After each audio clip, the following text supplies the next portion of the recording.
Welcome to the deep dive. So today we're going to ask you to think about something pretty fascinating. How does ancient wisdom actually connect with our modern search for well-being? Have you ever really stopped to consider these unseen energy centers in your body, or maybe the subtle power that things like natural crystals might hold? Okay, so let's dive into this. Our mission today really is to explore this captivating world of healing stones and chakra bracelets. We're aiming to unpack their meaning, dig into the history a bit, and also look at the craftsmanship behind them. And we're pulling everything directly from Unlock Your Chakras material, specifically their About Us page, and a really interesting article they have on healing stones and their meaning. Yeah, and what's really compelling here is exactly that link you mentioned. How these, really ancient traditions, sometimes thousands of years old, are still informing how people approach well-being today. It offers this sort of pathway to balance, a deeper understanding maybe. It's like a bridge, isn't it, between that old wisdom and, modern awareness. And is relevant to your own journey, too. Absolutely. And, to really get these bracelets, we first need to understand the basics they're built on, so chakras, right, and their place in ancient practices. Our sources describe chakras as these energy centers within the body. It's a concept used for centuries, mainly in Indian and Eastern cultures, so it's not some new fad. It's deeply rooted. Exactly. And it goes beyond just the chakras. For thousands of years, you had ancient civilizations really understanding, or at least utilizing, the power of crystals. The sources suggest they believed crystals could release blockages, mental, physical, spiritual blockages, allowing energy to flow more freely through the body. So when the source mentions a powerful vibratory effect that surges from the crystal when you put it on your body, how should we think about that? Is it like a frequency, maybe? A sort of subtle vibration influencing our own energy? That's a great way to put it, actually.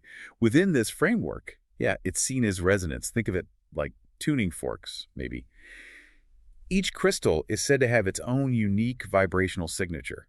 And when you bring it close to your own energy field, the idea is it encourages harmony. It kind of gently nudges your system back towards balance, clearing those conceptual blockages you mentioned. That interaction is really key to how they're seen to work. Okay, that makes a lot of sense conceptually. And that interaction leads us right to the chakra bracelets themselves. They're designed specifically to work with these, 7 main energy centers? It's fascinating how these sort of abstract energy points get translated into something you can actually wear.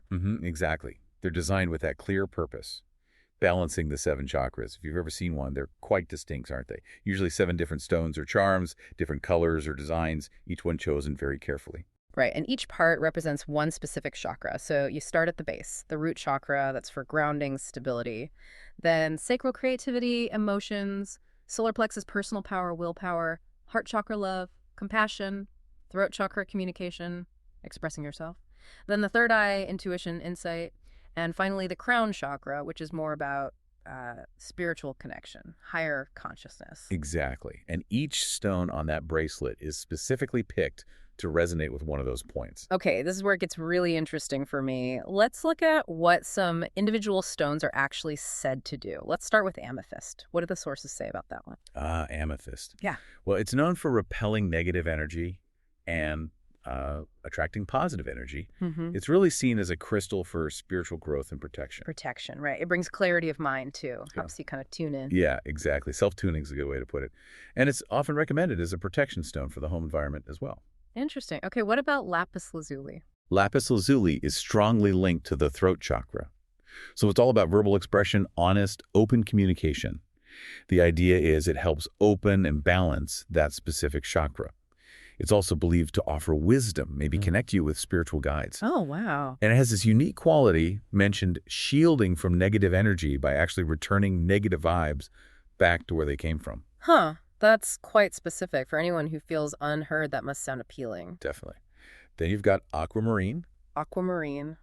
That sounds calming just by the name. It is. It's said to clear the mind, help balance emotions, and strengthen your personal power.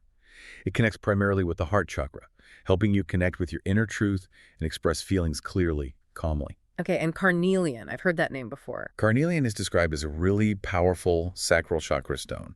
So think personal power again, but also physical energy. Courage, compassion, a creativity boost is often mentioned. And there's this amazing historical note.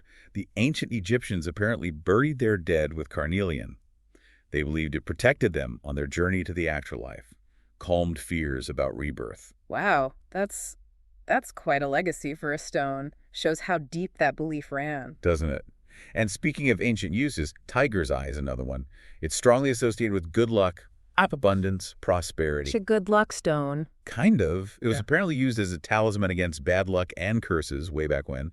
Today, it's also thought to help rebalance the body, encourage optimism, and shine insight onto problems. So useful if you're feeling stressed. Okay, good to know. What about rose quartz? That one feels pretty well known. Oh, definitely. Rose quartz is basically the stone of unconditional love. It's presented as super important for any heart chakra work. It's said to open the heart to all kinds of self-love, family, friends, romantic love. And importantly, it's also thought to help clear out negative emotions like anger, jealousy, resentment, making space for healing, Create space, right. Okay, one more turquoise. Turquoise.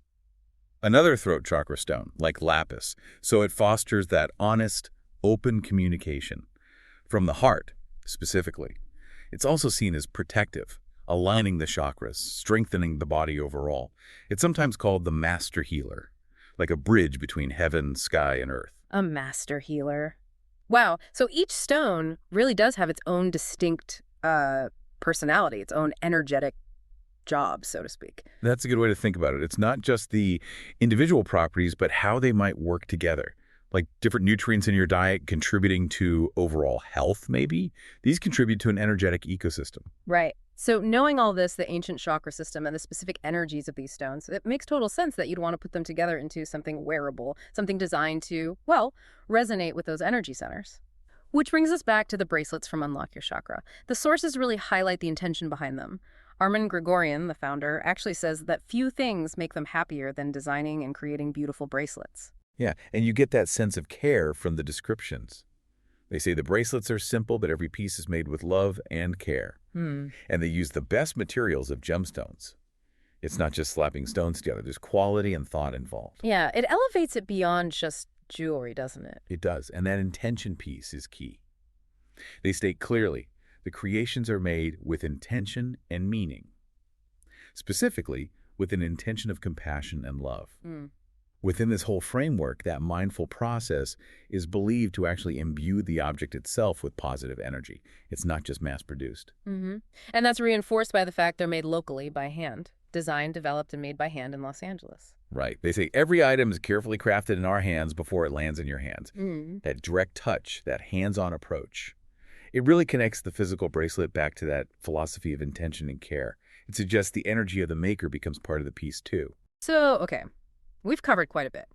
We journeyed through the idea of chakras, looked at the specific powers linked to stones like amethyst, carnelian, rose quartz, and then brought it back to the actual chakra bracelets and the mindful craftsmanship behind them.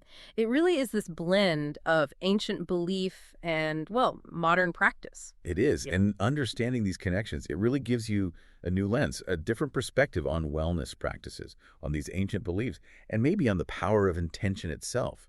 Even in just a handcrafted object, it gives you a shortcut, sort of, to being well-informed about this fascinating niche. You can see these items in a deeper way now. Definitely. And as we wrap up this deep dive, maybe here's something for you to think about. If we entertain this idea that energy flows through us and around us, and that our intention can shape that flow, what small intentional choices could you maybe make today, just to bring a little more balance, perhaps, a bit more positive vibration into your own daily life?